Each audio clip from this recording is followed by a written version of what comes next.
দীপাংকৰ হাজৰিকাৰ কথা আৰু কমল কলিতাৰ পাঠেৰে আবেগৰ অপেক্ষাত। তোমালৈ নহয়, অপেক্ষা মাথো সময়লৈ, যিহেতু তুমি সময়ৰ দোহাৰি দি এদিন মোৰ পৰা আঁতৰি গৈছিলা আৰু এখন ভগ্ন হৃদয় দান কৰি দিশহাৰা কৰিছিলা মোক। সেইদিন ধৰি আজিও মই সময়লৈ অপেক্ষা কৰি ৰৈ আছো।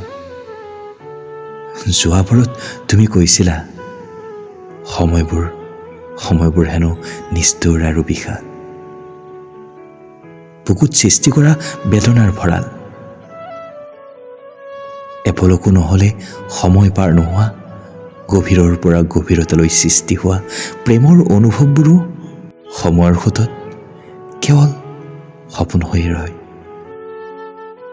এনেদৰে তুমি লাহে লাহে প্ৰেম বিচ্ছেদৰ ব্যাখ্যা কৰি গৈছিলা আৰু মই নীৰৱ দৰ্শক হৈ শুনি ৰৈছিলোঁ।